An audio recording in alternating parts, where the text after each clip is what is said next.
Santiago del Estero tiene una rica historia. Hay hombres y mujeres, personalidades y personajes que aportaron para escribirla.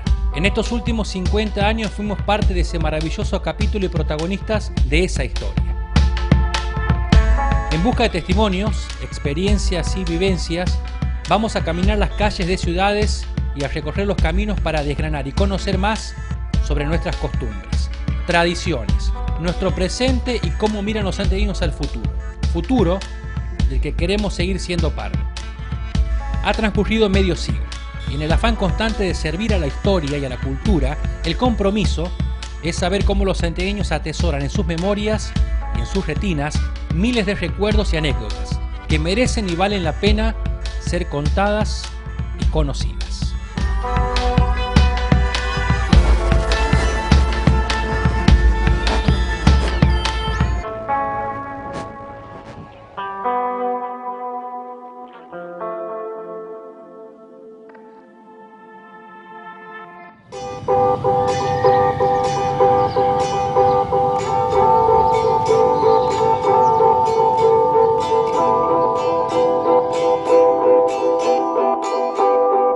Segundo viaje y esta es nuestra tercera parada en 50 años con nuestra gente. Hoy vamos a conocer un poco más sobre la idiosincrasia, la historia, las costumbres y las tradiciones de los pueblos y ciudades del interior. Cualquiera puede decidir, cualquiera puede cantar.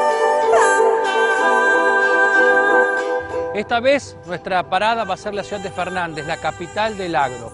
Una ciudad cosmopolita que recibió a muchos inmigrantes que dieron pujanza a este pueblo que tuvo su época de esplendor. Pero sus vecinos hoy en día se niegan a dejar aquel pasado de esplendor para seguir adelante y seguir avanzando. Hoy conoceremos un poco más sobre la historia de esta ciudad que tiene mucho para contar. Cuatro caminos al viento, al sur, al norte. La ciudad de Fernández este año 2015 va a cumplir 125 años, ¿no? Y tiene una fecha de fundación que es el 26 de julio de 1890, precisamente cuando llega el primer tren a la ciudad de Fernández.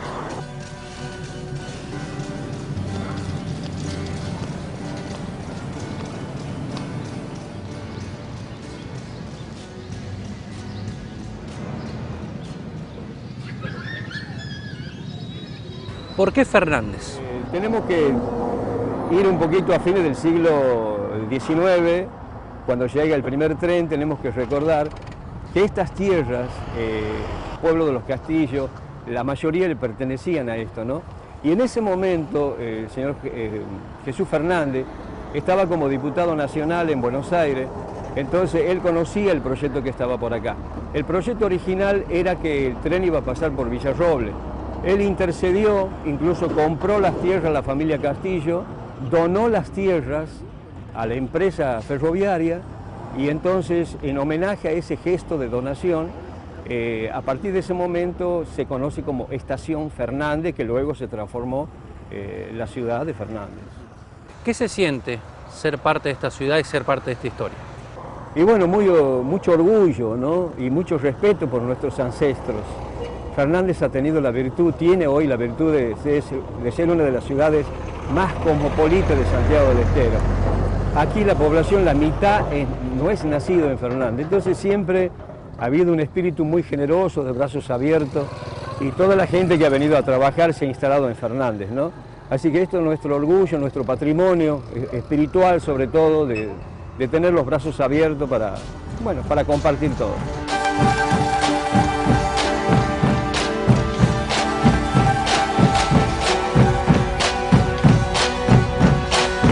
Usted sabe que el canal está cumpliendo este año 50 años, ¿no? Y paralelamente a esta fecha tan importante, Fernández tiene mucho que ver con estos 50 años de historia, ¿no? Hay una fecha muy importante. Tenemos que recordar que en los primeros momentos de Canal 7, por allá, sería 1965, creo que es, ¿verdad? En ese momento también se inauguraba, estaban los tramos finales del dique de Río Hondo, y apareció el proyecto de la Corporación del Río Dulce que decía vamos a regar 120.000 hectáreas, ¿no? Entonces, es un inicio o es una historia paralela. El comienzo de Canal 7 con esta eclosión que ha significado el riego para toda nuestra zona. Así que desde ese punto de vista tenemos algo en común para festejar, ¿no?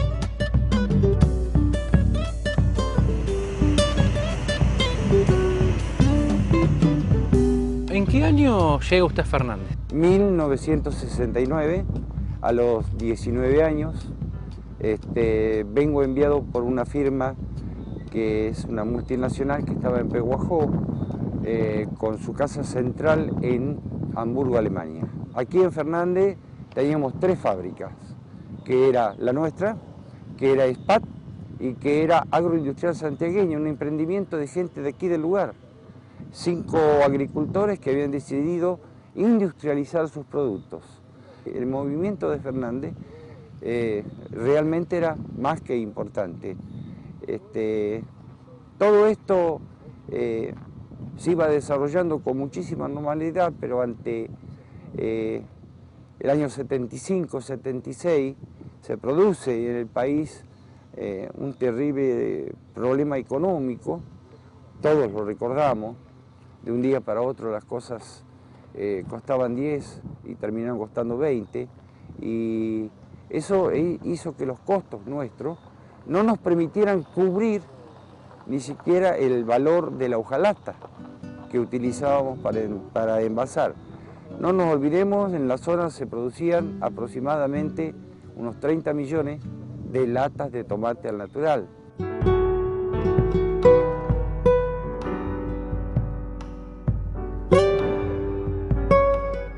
Haber visto el esplendor agroproductivo e industrial que ha tenido Fernández, que hizo que esta ciudad del interior de la provincia se convierta en la capital del agro y que hoy prácticamente se haya perdido todo ese esplendor. Realmente uno tiene mucho dolor, porque perder fuentes genuinas de trabajo y degradar a nuestra sociedad es lamentablemente no tener proyección ni sueños. Cuando uno pierde sueños, pierde esperanza. Cuando uno pierde esperanza, pierde mañanas.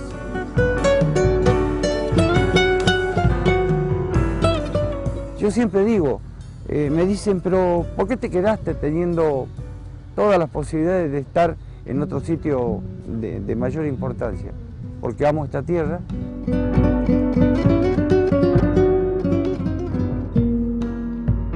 Yo lo amo esto. Yo siento que mientras tenga un poquito de fuerza tengo que luchar por mejorar toda nuestra zona. Yo no creo en lo iluminado, creo que esto lo tenemos que hacer entre todos. La vida me dio la posibilidad y la suerte de vivir en este sitio.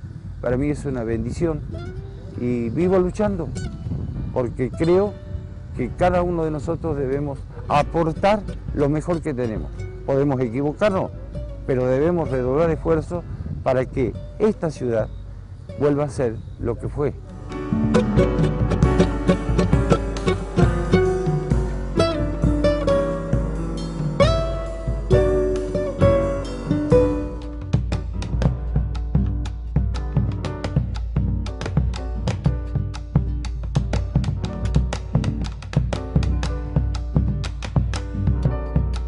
Ha nacido, ha sido criado aquí en la zona cercana a Fernández, hoy ya está instalado aquí en esta ciudad, como la llaman y la conocemos, la capital del agro, ¿no? Así es. ¿Qué recuerdos tiene de aquella época de esplendor que ha tenido Fernández con respecto a lo agroindustrial y a la producción?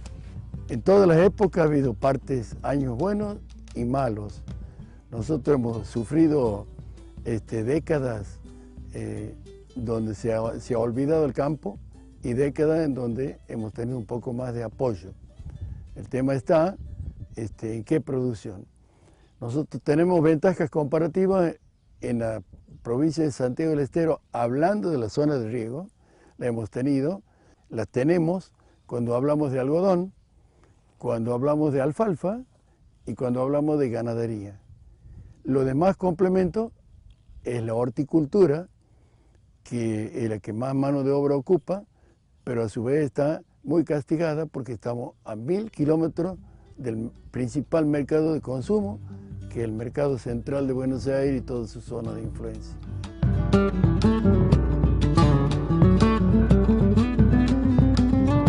Fernández, en base a la producción, a lo agrícola, ganadero, ¿ha visto disminuida su producción luego de que el tren y el ferrocarril haya dejado de pasar por acá? Y diría que no. Lo que se ha hecho se ha ido transformando a otro tipo de transporte como el camión. La ventaja del camión es que arranca en el campo y deposita esa producción en el puerto o en el mercado. Pero no nos olvidemos de los 1000 kilómetros o los 700 kilómetros del puerto más cercano. Preguntarle qué se siente ser parte, formar parte de esta ciudad de Fernández. No, orgulloso de vivir en Fernández porque tenemos todas las ventajas que tiene la mejor ciudad que podemos hablar y vivimos más tranquilos y respiramos este aire de campo y nos conocemos todos los vecinos. Me parece que es lo ideal, una ciudad como Fernández.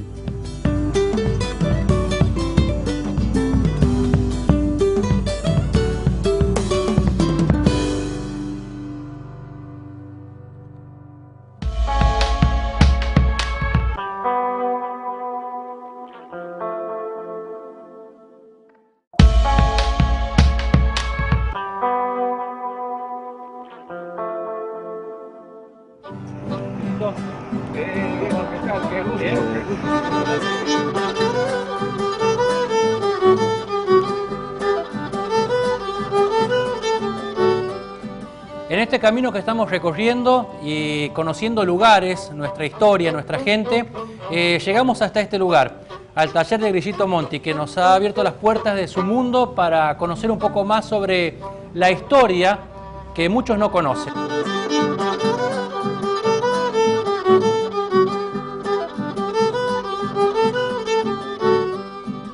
Grillito, ¿cómo nace su pasión por la artesanía? ¿Y cuándo empieza esto? Claro, posiblemente venga de una cuna de allá del 1800, que era mi abuelo, que él era carpintero. Mi bisabuelo no tengo conocimiento qué ha sido, pero de ahí mi papá, después de mi abuelo, mi papá, mis hermanos mayores, o sea que vamos del siglo XIX al XX y hoy estamos en el XXI, siempre transportando esa idea, esa cosa linda de trabajar la madera. Nosotros, me decía una señora una vez cuando me visita, que parecemos magos. ¿De dónde saca todo esto? Y le digo, no soy yo, es Santiago que me impulsa a través de un sentimiento, a través de una identidad y a través de ustedes, los clientes, los que lo usan, que vienen siempre y piden o sugieren cosas. Entonces, yo soy un intérprete o un instrumento de la cultura. Su arte está diseminado prácticamente en todos los continentes. Sí, hemos tenido la suerte, en los 5 continentes hay pedacitos de madera hecho artesanía de nuestro monte santiagueño que nos pertenece a todos los santiagueños. Nos pertenece a todos los santiagueños porque yo no soy dueño de la madera. La naturaleza de Santiago ha hecho crecer y ha hecho las plantas para que yo me sirva. Entonces, a través de los turistas, de gente que tiene familiares diseminados en cualquier lugar del mundo, han recibido pequeñas cosas o algunas cositas más grandes a través de esa forma. Y esa es mi conformidad. En lo que es América, en todos los países, está las artesanías mías representando a nuestra provincia y por supuesto a Argentina. Un tarjetero con nuestro mapa santiagueño es el mapa más pintón. Todo donde sea posible poner nuestro Santiago está. Los pequeños mates con manija en una sola pieza. Es madera de algarrobo, entre las 5 mejores maderas del mundo está el algarrobo. Las cuentas de este rosario están hechas en quebracho colorado, con una aplicación de un hueso de un animal vacuno, y la cruz también hecha en quebracho colorado. Un nido de una oruga, está perfectamente trabajado por ese animal con la naturaleza. Y bueno, se me ha ocurrido hacerle un llavero. Aquí es más poético, el ojaro. De Santiago del Estero abrazado por la luna. ¿Nacido y criado aquí en Fernández? No, yo tengo mis raíces en Quimilí, departamento Moreno, otro pago hermoso, otro lugar hermoso que pertenece por suerte a Santiago del Estero, ¿no? ¿Y por qué viviendo en Fernández? ¿Hace bueno, cuántos años? Y son más de 60 años que mi papá era oriundo de aquí, pugnaba por volver, esas cosas de desarraigo que sufre. Y bueno, hoy estoy agradecido de estar aquí, como estoy agradecido de haber nacido allá en Quimilí. Y me pone bien, porque parece más abarcativo, más santiagueño, se me pone más grande el corazón, el sentimiento, todo. ¿Cómo es el día común, el diario vivir aquí en Fernández, para un artesano? Y el diario vivir es bastante tranquilo, por suerte, que a veces nos permite gozar de una amistad, gozar de una visita, gozar de una comida, gozar de tantas cosas lindas que en esta forma evolucionada y violenta en las ciudades grandes no se puede hacer, ¿no? Y bueno, después eso permite a veces motivo de una creación de algo.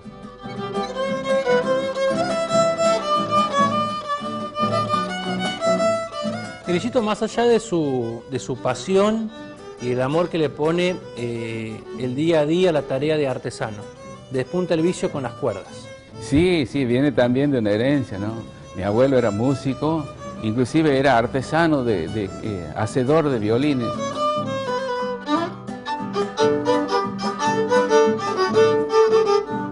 No me gusta, muchos usan la palabra luthier. Quiero no extranjerizar la cosa, ¿no?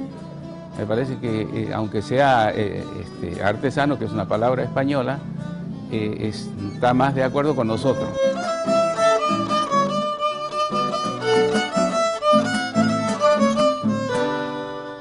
Allá de 1915 más o menos, él construía aquí muy cerquita de mi casa instrumentos como violines, mandolines, guitarra, arpas, por una cuestión de que ya el ferrocarril se había establecido, entonces había un contacto con las antiguas casas de allá de música de Buenos Aires, la Casa América y la Casa Núñez. Entonces ellos le mandaban los elementos para que él los fabricara. Así que mira vos cómo se ha ido dando en la vida ciertas cosas de que ya había un anticipo.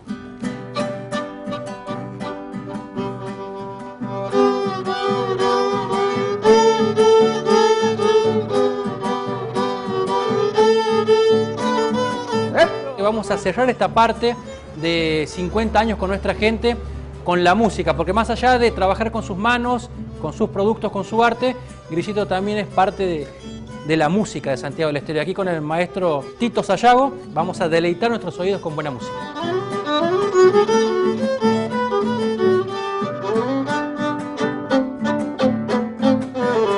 Y tocamos, en el caso mío, algo la guitarra y después el violín.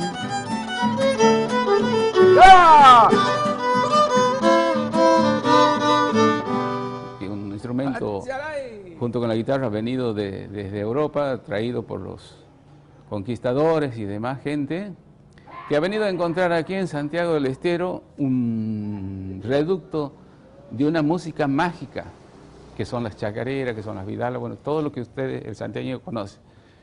Eso era como la lluvia que viene hechora, que viene, está la semilla en la tierra seca. Y para comparar, ¿no? Y de repente lo hace germinar. Esa música estaba aquí, no tenía salida, no tenía oportunidad. Y siempre destaco que la única música auténtica nuestra, después de una deducción profunda, es lo que llamamos vidala.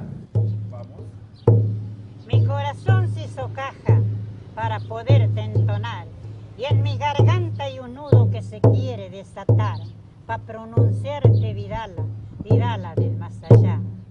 Un sentimiento espiritual tremendo que te transporta, parece, a lo más elevado y a lo más profundo de lo que es el sentimiento por nuestra región, en la cual la vidala que hace brotar lágrimas, hace henchir el corazón, te pone una fuerza tremenda que te dan ganas de, no sé, de esa cosa que es indescifrable a veces para poder interpretar, ¿no?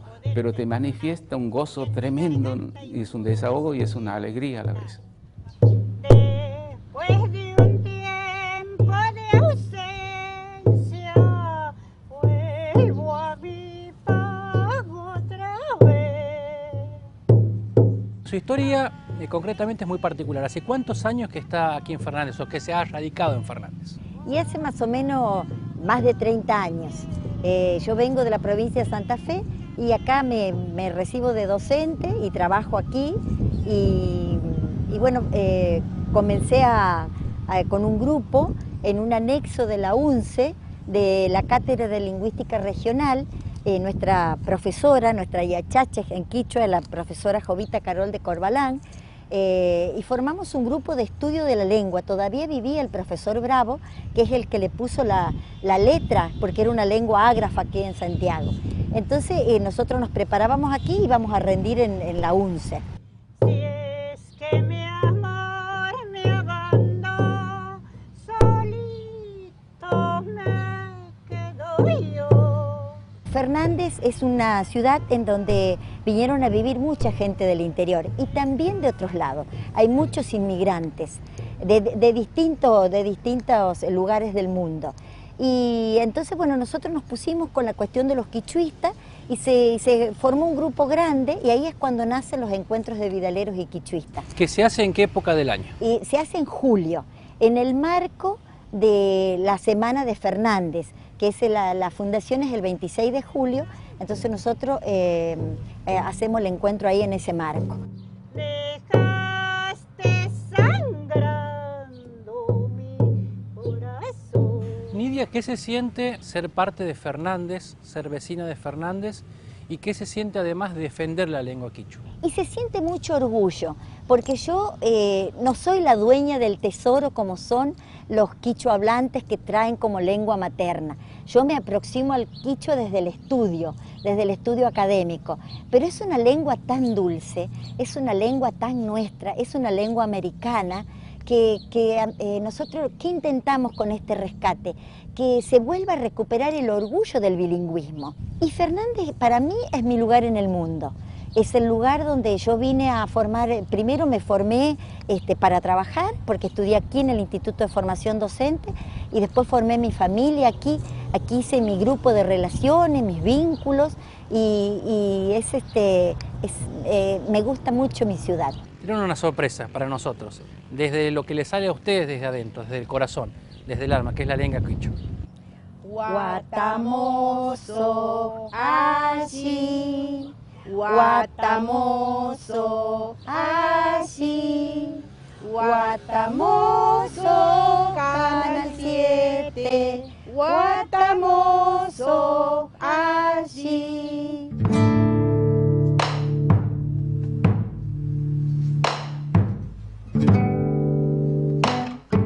Pueblos y ciudades del interior de Santiago del Estero crecieron a la vera de las vías. En instantes vamos a regresar con la rica historia de Fernández, la capital del agro. Ahora abrimos un paréntesis para visitar un lugar emblemático, histórico que tiene la madre de ciudades. Paso obligado de cualquier turista que desea conocer aún más sobre la idiosincrasia y el folclore y la cultura de nuestra provincia. Estamos hablando del patio del indio Froilán González. Vamos a conocer un poco más sobre la historia del luthier santiagueño reconocido no solamente en el país, sino a nivel internacional.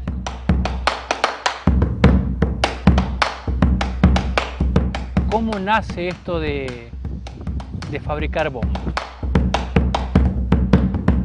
Mira, nace cuando yo tenía apenas 10 años, nosotros éramos mucho en la familia y con mi papá, pescando en el río, que aquí está muy cerquita, el río Dulce. Río arriba conseguimos un tronco de ceibo que había traído la creciente y bueno, el propósito era traerlo a ese ceibo. Es un árbol tropical que venía flotando a la par nuestra, mira, que es diferente de otros árboles en el agua, ¿no? Y entonces el propósito de traerle para el hermano de mi papá, que era el tío Polo, que hacía bombos, además era un gran músico, alumno de el patriarca del folclore, don Andrés Chazarreta. Y entonces cuando llegamos al patio cansados por hacerlo rodar porque el ceibo es muy pesado cuando recién cortado, entonces cambia de parecer mi papá y decide que lo hagamos nosotros en vez de... Bueno, teníamos herramientas como el hacha o el martillo, la masa, pero no teníamos la gubia con la cual se extraía todo el corazón de adentro, entonces de esa manera, bueno, y ahí empieza la historia, allá por el año 62-63. ¿Cómo fue tu primer bombo, la fabricación, la elaboración de tu primer bombo y qué sentiste cuando tenías en tus manos el producto, el bombo ya terminado? Y de pronto encontrarte con este elemento en las manos, ya construido el primer bombo, algo que uno va encontrando de niño, por ejemplo, como encontrar un juguete, ¿no? Encontrar un juguete que a vos te atrae. Primero que ha sido, o sea, era un bombo grande con lo primero que hemos hecho, pero después buscar el puchero todos los días, era hacer bombo más chico para la gente estaba de paso y quería llevarse el recuerdo de Santiago, el bombo, y llevaba un bombito y bueno, le poníamos recuerdo de Santiago del Estero, mira, esa época, y bueno, y eso hacíamos para vender para todos los días, para tener para comer. ¿De dónde saca Froilán González o qué productos utiliza Froilán González como materia prima para la fabricación de sus bombos? Bueno, la materia prima es que es el ceibo. El ceibo es un árbol tropical que existe a la orilla de los ríos, de los canales, la sequía de riego. El material que vamos usando, el ceibo, por ejemplo, he descubierto que es la única madera que tiene acústica propia para este tipo de instrumento. La porosidad invisible que tiene el ceibo graba el sonido y tiene que ir acorde a la capacidad que tienen los parches, que son, realmente lo que yo hago es de cuero de cabra u oveja en animal adulto, estaqueado con clavo al sol, que probamos resistencia del parche. Y son los cueros de cabra u oveja. Otro material que utilizamos que son los aros, los aros son de quebracho blanco, pero tienen que no tener gajos hasta 1,80 m, más o menos, que andan para poder doblar las tablas bien y no te revienten esas cosas. Y bueno, y después la suela, el cuero de vaca, curtidos, realmente tienen que ser con muy buena material. Realmente utilizamos únicamente la parte para las correas, el lomo del animal, porque la parte más fuerte, y hacemos con unión con costura. Y los palillos, que son los palos de escoba que utilizamos, y los arillos, donde va cosido los parches, generalmente son de molle o loconti, como diría Tarzán, la liana, esas que crecen en el monte, con lo que se usa ahí va cosido los parches.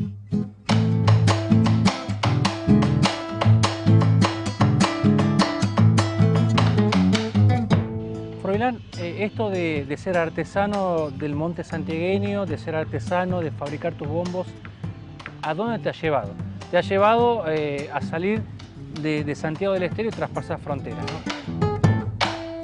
Para mí es una conquista y vos sabes que me llena de satisfacción porque este instrumento me ha permitido también viajar por el mundo, también, ¿no?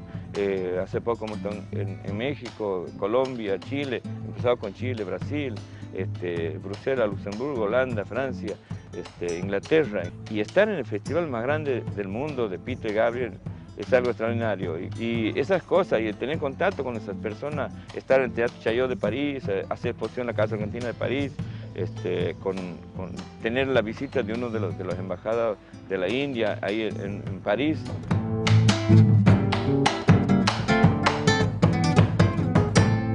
¿Qué músicos tienen un bombo de Froilán González? Reconocidos, ¿eh? Desde el folclore y pasando por varios géneros musicales. Bueno, y por varios géneros, eso es lo que me llama la atención, porque generalmente uno puede pensar en el folclore argentino, que en el chamamé también que hay bombos, que después en el tango también que tengo en Francia, que para los espectáculos de tango que hacen los bombos, que necesitan bombos, pero pues sabe que entrar en el grupo de rock y que tenga bombo Shakira, que el Circo du Soleil de Canadá, para mí es la satisfacción más grande de que tantos músicos y como todo el 70 al 80% de los músicos profesionales del país, llámese Jorge Rojas, Jairo, llámese los chalchaleros fronterizos, los cantores del Alba, como empezamos La Negra Sosa, que me pedía el cuarto bombo, cuarto bombo. Y bueno, después los músicos como Divididos, como Lila Down Catupeco, Lila Down, Catupeco, Los Piojos, Las Pelotas, que han estado aquí también. No te va a gustar también de Uruguay, que le he hecho 3 bombos, caja. Bueno, uno tiene que estar satisfecho y pienso que para, sin haber pensado que algún día iba a ser, tener la fama, que realmente yo no lo veo como fama para mí, porque yo no estoy pensando en que voy a ser mañana, sino lo importante es hacer bien las cosas para que alguien te reconozca, ¿no? Froilán, tantos lugares del mundo que has conocido, pero este es tu lugar en el mundo, el Patio del Indio. ¿Qué significa para vos este lugar, Patio de Tierra bien santiagueño? Y el Patio de Tierra que toda la vida, bueno, primero porque amo, porque es mi tierra, es mi lugar donde me he criado y donde encuentro todos los elementos con cual trabajo. Si tengo que buscar un arillo, me meto al monte, saco el arillo, lo tengo los elementos a mano. Y bueno, primero amar la tierra, esto que uno vive, y la casa de mis abuelos, esa que amo, y la casa de mi madre también, donde nos criábamos todos. Bueno, esas cosas, bueno, para mí vivo arraigado a la tierra totalmente. ¿Froilán es un agradecido de la vida? Sí, toda la vida. Yo soy agradecido a la vida porque soy lo que soy, porque gracias a la buena conducta que nos inculcaba nuestro padre, mi madre, que después de que murió mi padre, mi madre se hizo todo, y bueno, esas cosas de nosotros vivir de la pesca, llegar a la madrugada, y mi vieja levantarse en la madrugada para preparar el pescado para salir a vender, y se iba de aquí hasta el Vinalar. A veces llevaba el pescado en el lomo de un burro, o la bicicleta, con mi hermano, y eso uno no puede olvidar esa cosa, porque eso pienso que esas son las buenas madres, la buena crianza, y eso nos permite a nosotros, ¿cómo no vamos a estar agradecidos a la vida?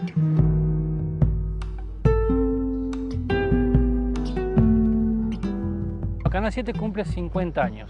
Y fue de gran importancia de la historia, de gran parte de la historia de los últimos 50 años de la provincia, de muchos santiagueños como vos, ¿no? ¿Qué recuerdos tenés de aquellos programas? ¿Cómo te marcaron? ¿Cómo veías esos programas? Porque en aquel momento mucha gente o muchas familias no tenían televisión. Con mis hermanos y unos chicos amigos de aquí seguíamos a ver, de aquí como, bueno, unas 7, 8 cuadras, un amigo que tenía un televisor, y bueno, empezamos a ver los primeros programas ahí.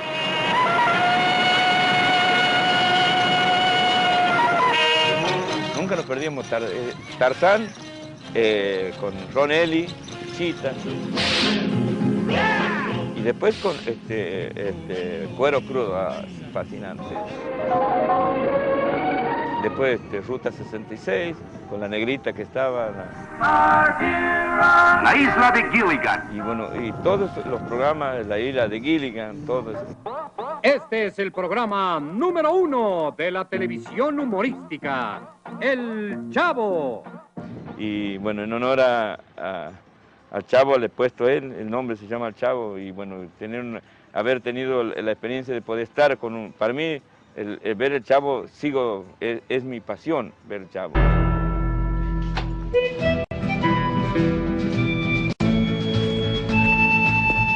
Cuando empezaba el canal, esas cosas para mí, sigo arraigado a esa cultura. Siempre añoro volver a verlo, y siempre lo veo a Clint Eastwood y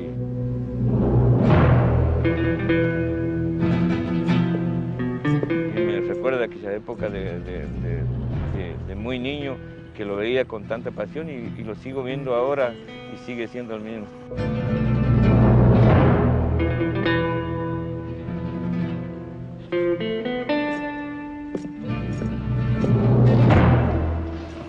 Bueno, Froilán, te agradecemos muchísimo estos minutos que has tenido de tu tiempo para recibirnos aquí y poder charlar con vos y conocer un poco más de tu historia. Bueno, no, gracias a ustedes, gracias a Canal 7, que nos da la oportunidad de poder estar. Ojalá tantos artesanos que viven en el monte, hoy pueden tener la oportunidad algún día de poder estar en esta pantalla y mostrarlos las cosas que hacen, porque realmente muchos viven de esa pequeña cosa que hacen, y ojalá tengan la oportunidad de tener un mercado artesanal como que siempre añoramos nosotros. Hoy, gracias a Dios, está abriendo muchos caminos que hoy les permite estar con más rapidez, estar en la ciudad y así poder vender sus productos. Hola, muchísimas gracias. Gracias a vos. Un honor, Gracias. Gracias. Gracias, Canal 7.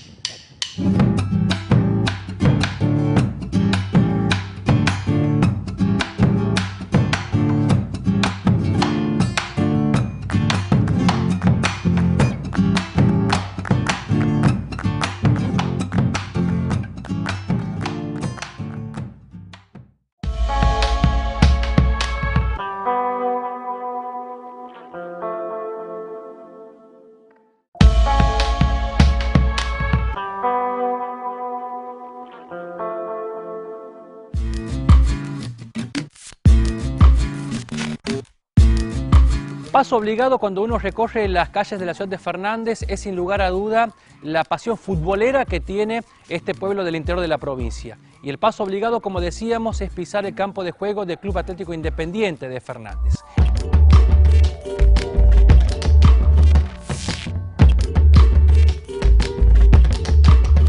Este campo de juego que vio nacer, crecer y desarrollarse a una de las figuras del fútbol nacional. Estamos hablando de Luis Galván, el representante, el referente que tuvo Santiago del Estero en la selección nacional del Mundial 1978. Hoy vamos a conocer un poco más de la historia de este prócer, de este baluarte del fútbol santiagueño y argentino, en palabras de sus familiares, de su hermano Manuel Galván, que dialogó en forma exclusiva con nosotros.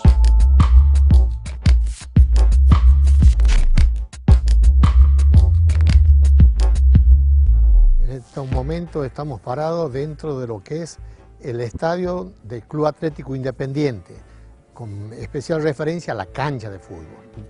¿Qué importancia tiene para la historia del fútbol de Fernández este club? Realmente es de una gran relevancia debido a que es una de las principales instituciones que fomentó el deporte dentro de lo que es la ciudad de Fernández, conjuntamente con en aquel entonces Club Nacional, que hoy en día se le denomina Sportivo Fernández.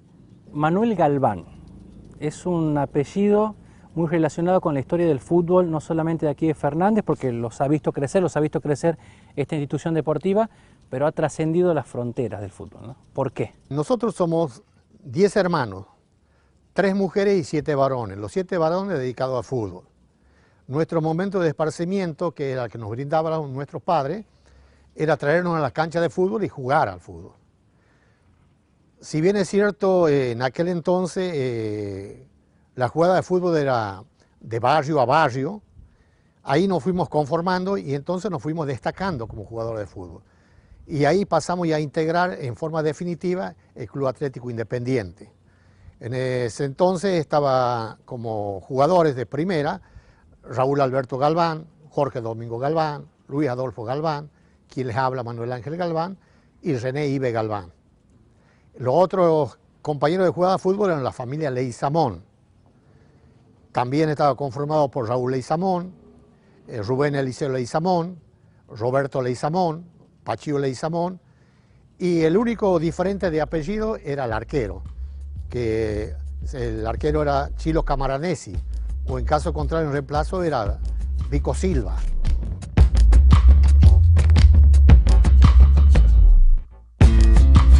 Usted, entre los nombres de los Galván, ha hecho referencia a un nombre en particular, Luis Galván, su hermano. Sí. ¿Quién fue Luis Galván?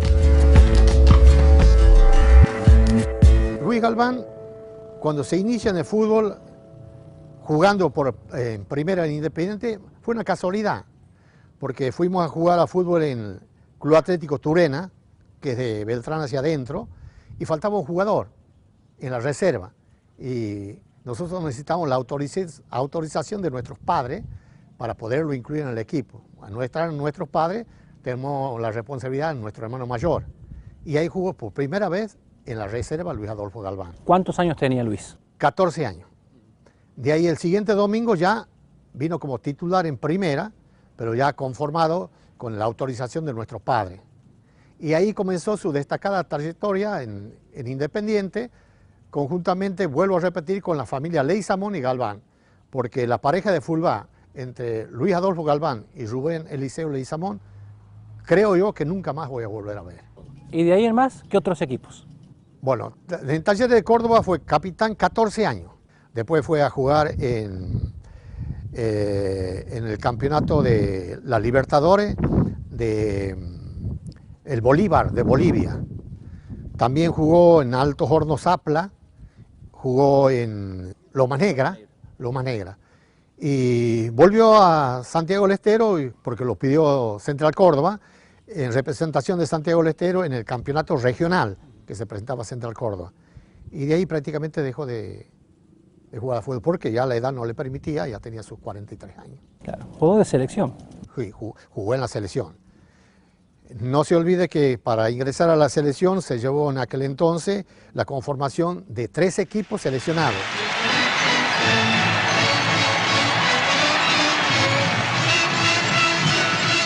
De esos jugadores seleccionados por Menotti, quedaron Luis, quedó Valey, quedó Bravo de Ñatuya, quedó Oviedo, Bertoni, quedó Kempe, que no eran de Buenos Aires, simplemente eran del interior.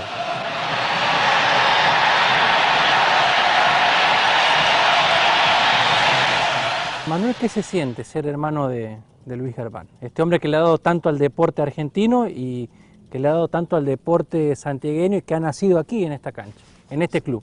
Sí, es un orgullo muy grande, debido a que cuando iniciamos a jugar fútbol nunca especulamos en que en el día de mañana llegara a tener un historial. Nosotros jugamos fútbol por gusto de jugar a fútbol, porque nos gustaba jugar a fútbol. Cuando salió la perspectiva de que Luis Galván se fuera a jugar en Talleres de Córdoba, y luego estaba en Talleres de Córdoba, lo buscara Menotti para seleccionarlo, no lo podíamos creer. Para nosotros es un sueño, y para él mismo, si alguna vez conversa con él, él hasta hoy en día no alcanza a comprender por qué causa lo llevaron. Fue el único jugador que comenzó entrenando a la selección argentina y jugó todos los partidos del Mundial 78, hasta salir campeón del mundo. Tal es así que ese mérito lo llevó a que en el Mundial de España en el 82 también participara. Mundial del 78, Mundial del 82, ¿cómo seguían ustedes los partidos? En aquel entonces, en el 78, se seguían los partidos por la televisión que recién estaba implantada. Era blanco y negro. Y luego por la radio. ¿Ustedes lo veían por Canal 7 los partidos? Sí, por Canal 7. ¿Cómo era ese momento? De juntarse seguramente los Galván, la familia, la gente de Fernández teniendo su representante, a su figura futbolística, jugando el Mundial. ¿Cómo era ese momento de reunión? Bueno, esto queda muy cortito, porque la familia que teníamos en nuestra casa, aquí a 2 cuadras de la cancha Independiente, era imposible que entremos en nuestra casa. Estaban gente de Buenos Aires que venían de Canal 7, venían las diferentes radios, y nos encontramos con personas que no conocíamos. Por lo tanto, los partidos de fútbol, nosotros desde fuera, los demás estaban ubicados dentro del salón, ellos lo veían al partido y nosotros desde fuera.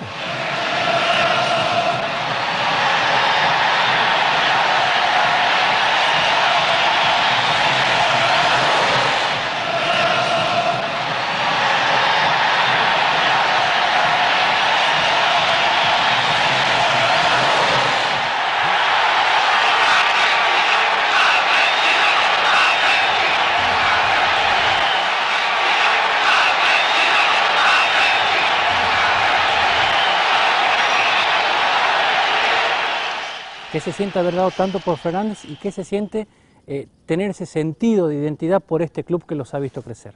Fernández fue la cuna de nuestro nacimiento. Nosotros nacimos todos en Fernández. Por lo tanto, a Fernández lo llevamos muy dentro nuestro. Y hablar de Fernández es hablar de una parte nuestra que es muy íntima y que está muy ligada a la sociedad de Fernández. Independiente es de Fernández, Fernández es independiente, es así. Así es, así es, es así.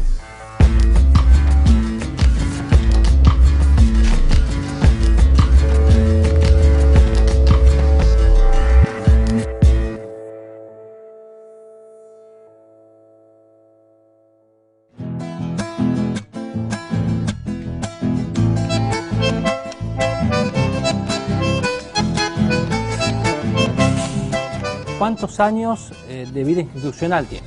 Bueno, el Colegio Madre Tierra nace allá en la Escuela Piloto en los años 74 y luego en el año 95 viene a su domicilio propio, a su casa propia, que es este establecimiento fundado en el año 95, el 5 de abril del año 95, mediante un programa EMETA.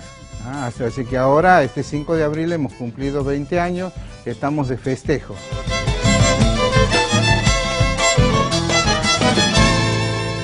Este programa EMETA es un programa nacional. Es un programa nacional que las prepara, los equipa las escuelas, los establecimientos escolares, donde los alumnos empiezan el primer año, ahora tenemos, de acuerdo a la nueva ley, hasta el 6º año, donde salen capacitados para ingresar al mundo laboral. ¿Cuántas EMETA hay en Santiago del Estero? Y en este momento está la de Pozondo y estamos nosotros. Aquí en Fernández. En Fernández, 2 EMETAs que están trabajando. De gran importancia, ya que tenemos alrededor de 330 alumnos, los cuales son tanto de la ciudad, de barrios aledaños a la ciudad y de parajes vecinos. O sea, nosotros albergamos toda esa comunidad de las escuelas de los parajes. Y en estos momentos, puedo decir que tenemos una población numerosa. Cada año se incrementa más, hay más una credibilidad en todo lo que es el funcionamiento de la escuela, trabajamos a la mañana, trabajamos a la tarde, y bueno, esto nos hace sentir bien y a nosotros como docentes nos pone contentos. ¿Qué tareas realizan aquí? Bueno, mira, nosotros tenemos a la mañana todo lo que hace a las áreas humanísticas y a la tarde todo lo que es la parte práctica. Aquí nosotros tenemos la huerta, que es donde iniciamos los primeros años, los chicos empiezan a realizar tareas de huerta, luego realizan tareas en la granja, donde hacemos crías de animales menores, y a medida que van pasando los años, segundo, tercero, cuarto año, vamos incrementando esas tareas con las crías de porcino, con diferentes razas de mercado, donde se hacen experiencias sobre engorde, control de crecimientos, controles sanitarios. Y también tenemos la parte de producción bovina, que es donde nosotros criamos, actualmente tenemos 36 animales bovinos, de los cuales 8 están destinados a la producción de leche. Tenemos un tambo sistematizado, donde los alumnos pueden realizar las diferentes prácticas.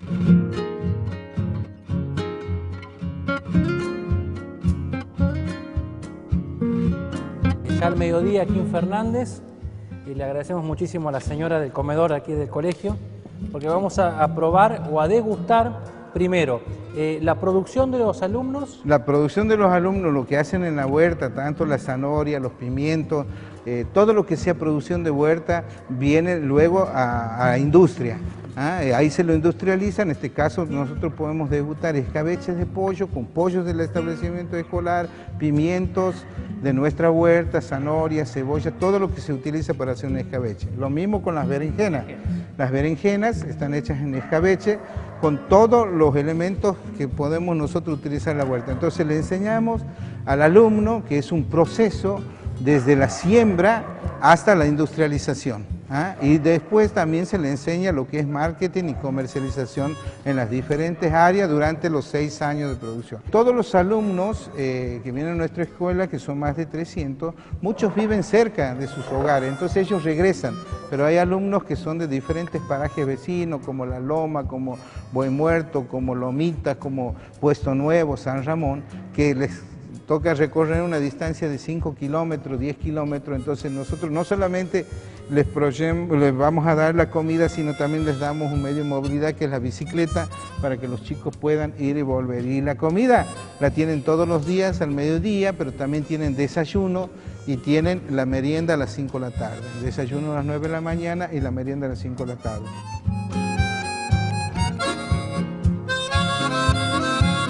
Bueno, vamos por parte. A ver, esto es un escabeche de berenjenas orgánicas. Quiere decir que en el proceso de desarrollo no han sufrido ningún componente químico en el tratamiento de cuidado de la planta, ¿no? Bueno, a ver, vamos a probar primero esta berenjena. Excelente. Buenísimo. Y el escabeche son riquísimos. Es el escabeche de pollo. Escabeche de pollo. Todo producido por los chicos. Todos elaborados. Nosotros tenemos un laboratorio de industria donde se realiza el procesamiento y por suerte tenemos una ingeniera en Industrias Alimenticias, que es la que lleva o coordina todas las actividades del proceso. No solamente esto se hace, también se hacen embutidos, chorizos, salames, arrollados, que luego son comercializados, ¿no? Bien. Bueno, Juan, ¿almorzamos? ¿Le parece? ¿Te parece bien? Muchas gracias por recibirnos. No, y por muchas gracias a ustedes, muchas gracias al canal, gracias a ustedes por visitar y bueno, las puertas del colegio están abiertas cuando ustedes quieran.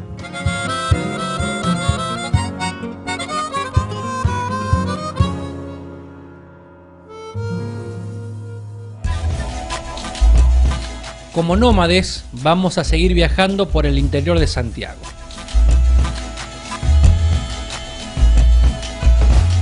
Nos quedan muchos kilómetros por recorrer, gente por conocer, lugares por descubrir e historias por contar. Esperamos sigan con nosotros en este viaje que comenzamos. Queremos que ustedes sean nuestros compañeros imaginarios en este camino que tiene muchos kilómetros más por transitar.